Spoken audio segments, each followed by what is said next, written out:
ये है आम जिंदगी, ये है मेंटोस जिंदगी। नमस्ते, मैं बताना चाहता हूँ आपको कोरोना वायरस के बारे में। आजकल बहुत कोरोना हो रहा है। तो करना, परेशान हो गए हम लोग 2.5 साल से, ये भी परेशान हो गए, हम भी परेशान हो गए, करो फिर। शुरू करते हैं। अब मान लीजिए आप कोरोना वायरस से इन्फेक्टेड इंसान से मिले और आपने उसके बाद सल्लू बाहर बनने की कोशिश कर दी, ऐसे तो नाक के अंदर फेफड़ों में चला गया कोरोना वायरस। तो ये रहा कोरोना वायरस का स्केच। ये यहाँ से जाके सीधे लंग्स में गया, यहाँ पे। तो यहाँ पे होगा, देखते हैं आप सेल। वो ये फेफड़ों के सेल्स हैं। ये रहा कोरोना छोटा ये गया सेल के अंदर और गया कैसे, क्योंकि कोरोना वायरस का जो ऐसे दिखती ना फोटो, और में वैसे साइड में दिख रहे ना छोटी छोटी चाबियाँ टाइप सेल्स के बाहर। मान लीजिए तारा टाइप का है, तो कोरोना वायरस इज लाइक मैं आऊँगा तुम्हारे अंदर। तो फिर इसने चाबी घुसा दी अंदर चला गया सेल्स की। फिर उसके बाद उसने अपने आप को रेप्लिकेट करना शुरू कर दिया, फिर बढ़ता रहा और आखिरी में जब वो बहुत ज़्यादा बढ़ गया तो फिर इसने सेल को छोड़ दिया और सेल गलने लगा ऐसे। ठीक है, अभी तक ज़्यादा डैमेज हुआ नहीं है। तो अब होगी असली डैमेज में होगा कि आपका जो इम्यून सिस्टम है, वाइट ब्लड सेल्स स्कूल में सिखाया था, नहीं पढ़ा तो फिर दो टाइप के सेल्स हैं वाइट ब्लड सेल्स में जो कि आपके शरीर को नुकसान पहुंचाते हैं। एक है, क्या नाम है इसका, अरे यार न्यूट्रोफिल्स। ठीक है, ये आते हैं और ये ऐसे केमिकल छोड़ते हैं जो कि आपके बॉडी को भी नुकसान पहुंचाते, कोरोना वायरस को भी नुकसान पहुंचाते। तो ओले हो जाता है बीच में। और आते हैं बाद में किलर टी सेल्स मान लो जो कि जख्मी नहीं होते हैं, जिनके अंदर कोरोना वायरस होता है या कोई और वायरस होता है, तो उनसे बोल देता है ये इंसान मर जाओ, सुइसाइड करने को कह देता है।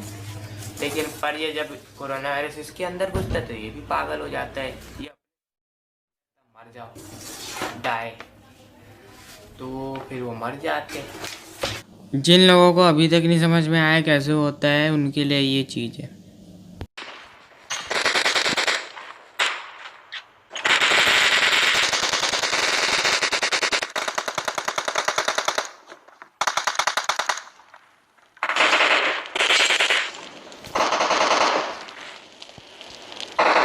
लोगों के शरीर में होता ऐसा है कि धीरे धीरे कोरोना वायरस का असर खत्म होने लगता है बाद में। पर अगर आप बूढ़े हैं और आपके अंदर कोरोना वायरस, तो आप बूढ़े क्यों हुए, पहली बात। अब आपके बचने का चांस तो है, लेकिन जिसका वीक इम्यून सिस्टम होता है वो कंट्रोल नहीं गेन कर पाता है। अगर दिया लंग्स के अंदर तो यह है बैक्टीरिया और ये अंदर चले गए, they don't give a dam, ऐसे अंदर चले गए, गड्ढा हो गया। पहले उन लोगों ने मार दिया था सबको। ठीक है, तो वेलकम टू पार्ट 2। बताऊंगा आपको कोरोना वायरस से बचा के। तो अगर आपने सब्सक्राइब नहीं करा तो जाइए सब्सक्राइब करिए। कोरोना वायरस से बच जाएंगे, पर मैं नहीं छोड़ूंगा।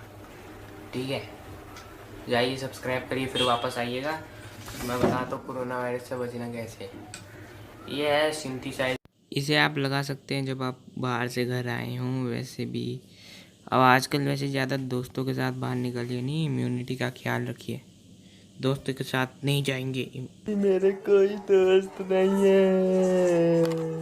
तारे जमीन पर जैसे कि कोई आए तो ऐसे तो नहीं बोल सकते आपके अंदर कोरोना वायरस है, सिंथेसाइजर लगाओ। नहीं, ऐसे नहीं बोलना है, ऐसे नहीं बोलना है। आपको क्यूट तरीके से बोलना है। क्यूट तरीके से कहते हैं, हम अपने लोगों का स्वागत हैंड सिंथेसाइजर से करते हैं। कोरोना वायरस की दवाई अभी नहीं आने वाली, वो आएगी 4-5 महीने में, तो देर लगेगी। दवाई से तो कुछ कर नहीं सकते हैं, लेकिन हम लोग करेंगे। अगर आपको कोरोना वायरस से बचना तो ये 2 चीज़ें करिए। पहला, खुद मत लाइए कोरोना वायरस। दूसरा, अगर है आपके पास तो फिर दूसरे लोगों को तो मत फैलाइए। ठीक है, चीख आ रही तो ऐसे चीखते हैं।